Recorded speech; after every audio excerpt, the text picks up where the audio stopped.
Murmure d'un cercle de femmes, le nouveau podcast de Chamalunet&Co qui t'emmène, telle une petite souris, dans le secret de ce cocon bienveillant.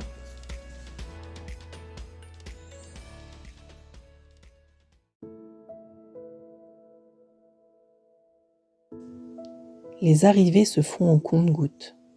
Timides, des saluts de loin, les tirettes des sacs s'ouvrent et se ferment. Tu vérifies tes affaires, tu te rassures. Tu tentes de te rattacher à quelque chose de connu. L'odeur du thé épicé se mêle à celle du chocolat. Tu murmures du bout des lèvres. Les silences sont parfois gênants, entrecoupés d'hésitants « Tu viens d'où ?» À ce moment-là, tu doutes encore des raisons qui t'ont amené ici. Tu ne sais pas si tu as bien fait, si c'est juste. Ton cœur bat un peu trop vite. Tu es dans la salle d'embarquement. Tu sais que tu vas partir pour un voyage avec des femmes que tu ne connais pas. Passé les détails pratiques, tu es invité à entrer dans le cercle, chacune à son tour. À ton rythme, tu prends une grande inspiration avant le départ, puis tu te lances. La musique est aussi douce que celle des chœurs. Tu trouves ta place. Tu y es. C'est trop tard pour reculer. Soudain, c'est une sensation de déjà-vu. Ce voyage, en réalité, nous l'avons déjà entrepris il y a des millions d'années. Nous formons un cercle, une bougie est placée au centre, et la pierre de parole arrive pour accueillir les murmures d'Aurélie. Je suis Aurélie, j'ai 37 ans. Je suis une femme heureuse, pleine de vie et d'énergie. Je suis la femme d'un merveilleux mari et je suis la maman de 4 magnifiques enfants. Je suis aussi hypnothérapeute, praticienne holistique en accompagnement féminin et formatrice. Je suis née en plein après-midi de printemps, attendu garçon. J'ai donc pendant de nombreuses années voulu correspondre aux attentes de ma mère notamment, et j'ai été ce qu'on appelle un garçon manqué, que je préfère appeler aujourd'hui une fille réussie, c'est plus joli. Deuxième et dernière de la fratrie, j'ai un grand frère de 2 ans mon aîné, de qui je suis très proche. L'adolescence a pu être parfois compliquée dans les relations, dans la communication, mais ça n'a pas duré bien longtemps. Mon frère a toujours été d'un grand soutien pour moi, et on s'est beaucoup épaulés l'un et l'autre pendant nos difficultés de vie respectives. C'est quelqu'un que j'ai toujours admiré enfant, et qui m'inspire encore aujourd'hui. J'ai toujours eu beaucoup de difficultés à assumer ma féminité, dès mon plus jeune âge.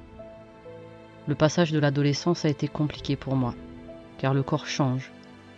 Les regards sont insistants, les critiques vont bon train. Beaucoup de complexes, de désillusions, de peine de cœur. Je n'ai jamais apprécié mon corps. À l'adolescence, je n'avais pas de poitrine, les critiques et les moqueries s'enchaînaient. Je trouvais ça injuste d'être moqué pour quelque chose que je ne pouvais pas maîtriser. J'en ai voulu à ce corps, de ne pas correspondre aux critères de l'époque. Critères qui, soit dit en passant, changent avec le temps. Je me suis donc camouflée longtemps, dans des vêtements amples et difformes, pour ne pas qu'on voie mes formes justement, ou cette absence de forme. Ma féminité, je ne l'ai jamais assumée étant jeune, j'étais mal à l'aise. Mes règles sont arrivées vers mes 12 ans, et mon corps a commencé à changer, mes hanches se sont élargies, et ma mère a voulu que je voie une diététicienne. Avec le recul aujourd'hui, et les photos de moi en tête, je me rends compte que le corps que j'avais ne nécessitait pas tous ces sacrifices alimentaires. Je suis alors entrée dans une spirale, communément appelée yo-yo. Je maigrissais à coups de frustration et de privation. Et puis, quand mon corps et mon esprit n'en pouvaient plus, je reprenais du poids. Encore plus que ce que j'avais perdu. Et ce cycle recommençait et recommençait.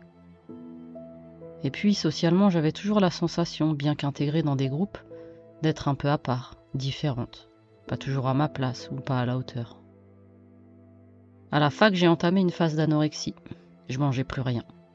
Une pomme suffisait à ma journée, et chaque aliment ingéré me donnait une sensation de culpabilité intense.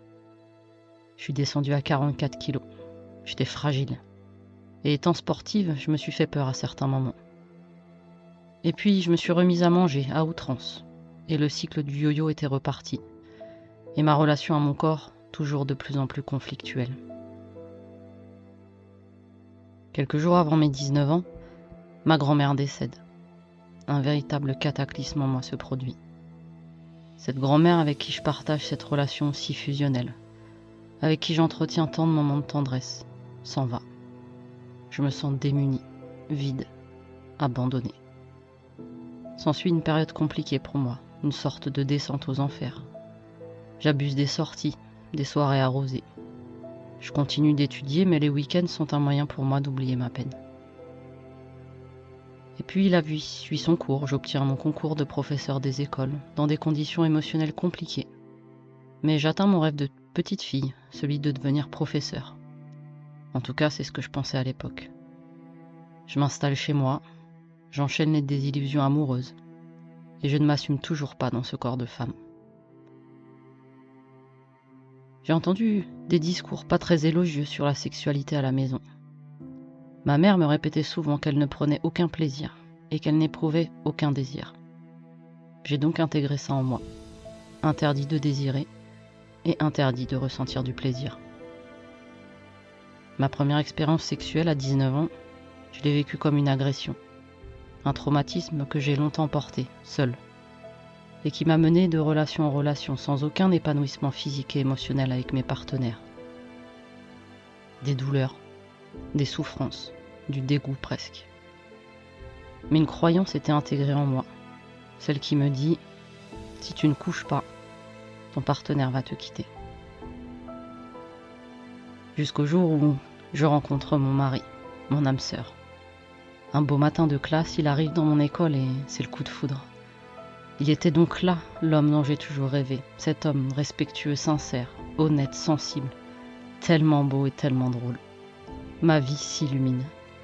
Au fur et à mesure des années passées à ses côtés, je me suis reconstruite. J'ai appris à m'aimer. D'abord au travers de ses yeux si aimants, si doux, si rassurants. Et petit à petit au travers des miens aussi.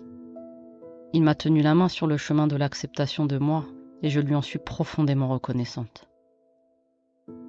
J'ai entrepris une thérapie et me suis ouverte au monde spirituel qui s'est présenté à moi. Il n'y a pas de hasard. J'ai grandi, fait de grands pas en avant. Le travail sur moi a été intense, parfois difficile et éprouvant, mais tellement libérateur. Nous nous installons rapidement ensemble avec mon mari, et puis nous décidons d'avoir un enfant. Très vite, je tombe enceinte. Je suis arrêtée assez tôt dans ma grossesse, mais quel bonheur d'être enceinte. J'ai adoré chacune de mes grossesses. Le jour de l'accouchement arrive, et les contractions font horriblement mal. Mon col ne veut pas s'ouvrir. La sage-femme de nuit me dit « Madame, si vous êtes courageuse, rentrez chez vous. » Piqué dans mon ego, je rentre, mais les douleurs deviennent insupportables. Mon mari me regarde démuni. Je le supplie de me ramener à l'hôpital pour qu'on arrête ces douleurs. Tant pis si on me dit que je ne suis pas courageuse. Le col peine toujours à s'ouvrir. On me donne un calmant. Et puis on finit par me poser la péridurale. Je me repose, enfin. Mon fils peine à descendre le long de mon bassin. Le médecin décide donc de pratiquer une épisiotomie. Quelle déception.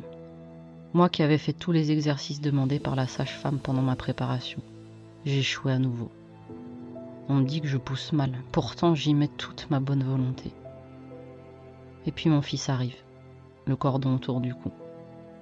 Il est enfin là, ce bébé tant désiré. Un flot d'amour jaillit, une sensation indescriptible m'envahit quand je pose mes yeux sur lui. C'est donc ça être mère, c'est magnifique. Notre vie continue, je tombe enceinte à nouveau, et nous accueillons notre petite fille, 2 ans et demi après. L'accouchement parfait, plus serein, très doux, et sans aucun geste chirurgical. Et lorsque je prends ma fille dans mes bras, toujours cette sensation indescriptible d'amour intense me parcourt. La vie suit son cours. Le travail, les sorties, l'école du grand, la nourrice de la petite. Et puis un beau matin de janvier, une belle surprise arrive. Nous allons être à nouveau parents. J'accouche en octobre d'un petit garçon, après que 2 personnes se soient littéralement couchées sur mon ventre pour, soi-disant, aider mon bébé à sortir. Et une sensation similaire d'amour inconditionnel m'anime, quand je prends mon fils dans les bras. Le Covid arrive, une envie irrépressible de changement m'envahit.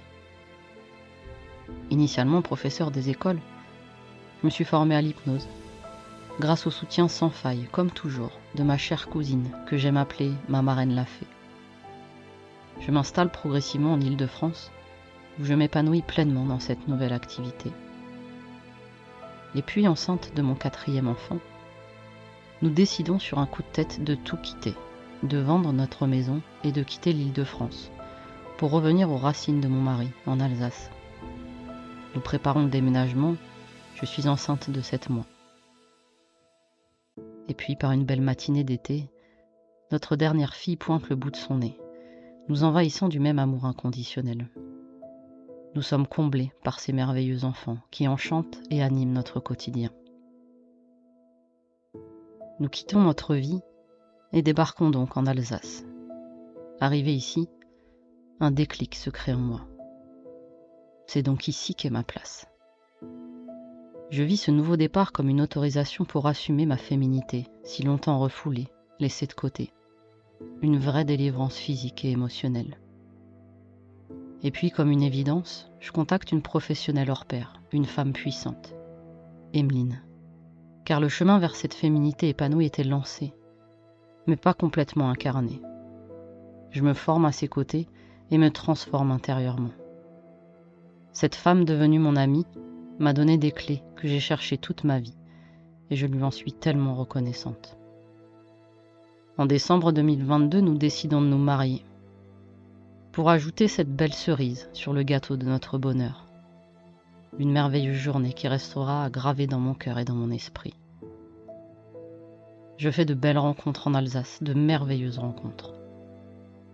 Je réalise un rêve de gosse, celui de m'inscrire au foot. J'ai toujours voulu faire ce sport étant petite, mais apparemment ce n'était pas assez féminin. Une contradiction quand on voit mon parcours de femme. Je suis tellement épanouie dans cette équipe entourée de si belles personnes. Je me sens enfin à ma place dans cette vie, à ma place dans mon corps de femme, à ma place dans ma vie de femme, d'amante, à ma place dans ma vie de mère, à ma place dans mon job d'accompagner des femmes, à ma place, tout simplement. Je ne regrette rien de tout ce que j'ai pu vivre. Chaque expérience m'a fait grandir, m'a appris quelque chose, et je continue d'apprendre tous les jours un peu plus. Aujourd'hui, je me sens tellement chanceuse d'être dans ce corps de femme, d'être dans cette vie, et de vivre tant d'expériences.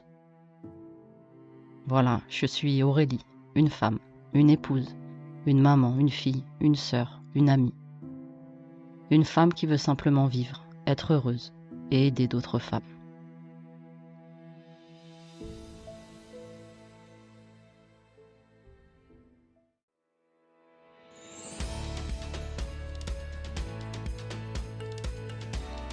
Vous trouverez en description de ce podcast le lien vers le site de Chamalune & Co, avec les formations, les stages, les conférences et tout un tas de ressources autour du féminin. Chamalune & Co, vers une féminité libérée et authentique. Et à bientôt pour les prochains murmures.